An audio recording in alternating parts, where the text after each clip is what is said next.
সুন্দৰ সুন্দৰ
মহাৰাজ তোমাৰ এই নৃত্য গীতৰ আয়োজন সঁচাকৈ বৰ উপাদেয় মহাৰাজৰ অনুগ্ৰহত বন্দিৰেই সৌভাগ্য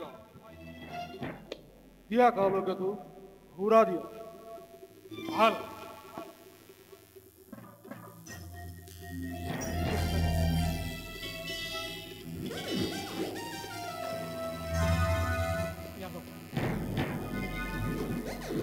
এয়া ঘূৰালক মহাৰাজ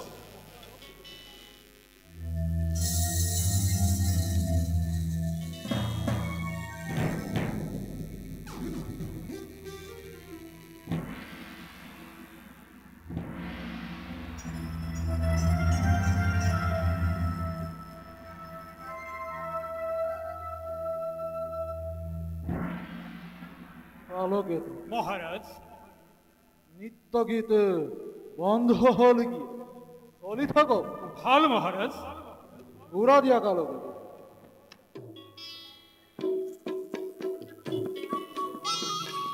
এয়া ঘূৰালক মহাৰাজ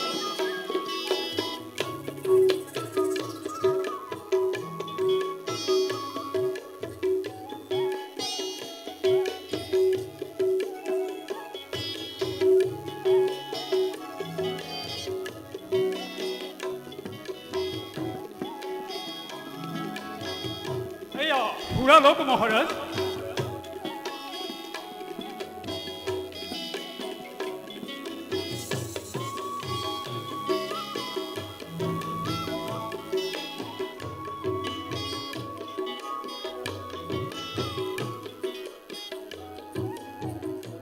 সুন্দৰ অতি সুন্দৰ অতি সুন্দৰ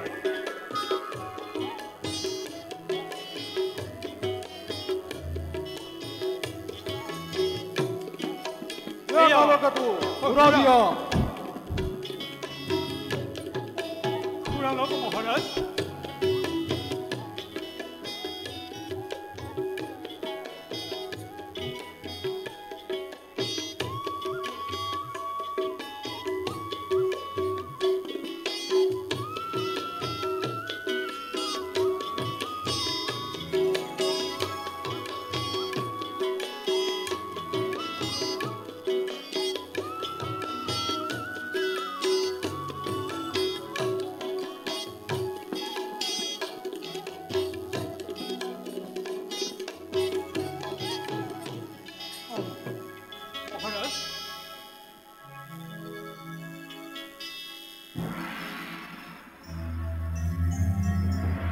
এয়া ঘূৰালক মহাৰাজ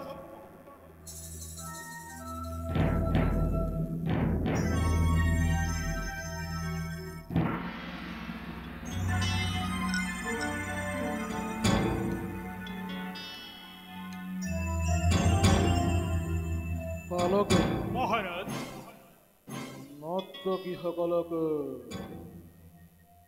পুৰস্কাৰ দি বিদায় দেওয়াৰ ব্যবস্থা কৰা। ভাল জিমাই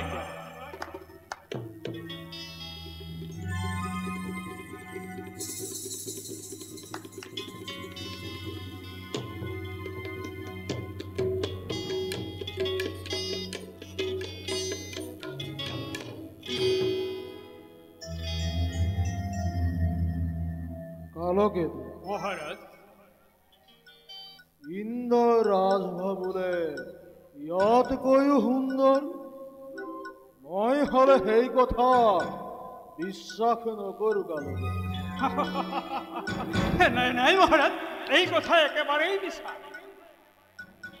অৱশ্যে ইন্দ্ৰ ৰাজসভাত উৰ্বশী মেনকা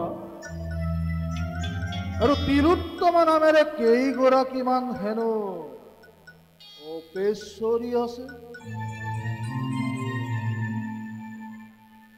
তেওঁলোকৰ হোৱাটো এবাৰ চেকি চাব পৰা হলে বেয়া নাছিল। মহাৰাজ এইয়া সুৰালোক।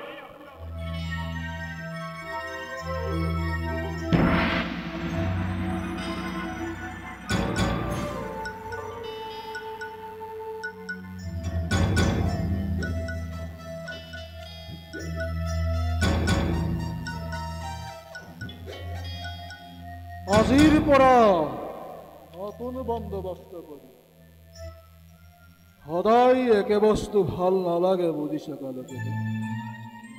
বুজিছো। নতুন ফুল ফুলিলেই তাক নাকৰ ওচৰলৈ আনি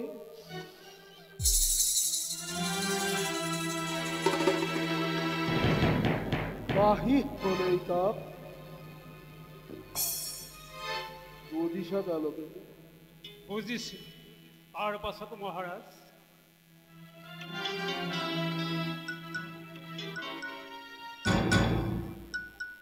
ভয় কৰিছা কালকে।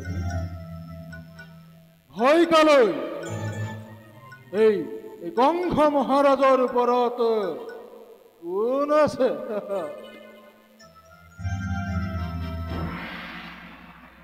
মহাৰাজ এই প্ৰজাবিলাকে কয় বোলে কোনোবা হেনো ঈশ্বৰ। ঈশ্বৰ? হয়।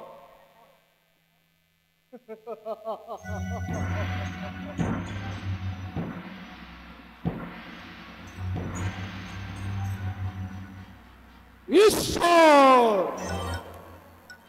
ঈশ্বৰ মই নামানো কালকেতো। সেইহেতু এই গকুল মথুৰত যিমানবিলাক নাৰায়ণৰ মঠ মন্দিৰ আছিল সকলোবোৰ ভাঙি ঈশ্বৰৰ ঈশ্বৰক মই লুপ্ত কৰিছো কালকেতো। সদায় যি ভাল লেখে ই কেতিয়াও অন্যায় হব নোৱাৰে। তোমালোকে কি কোৱা? অভাৱক ধেনুকা। হয় মহাৰাজ। তোমালোকে কালকেতো সহায় কৰিবা। বিৰজাৰ বিৰুদ্ধে মাত মাতে, বিৰজাৰ বিৰুদ্ধে এষাৰ কথা কৈ যি তোমালোকৰ কাৰ্যত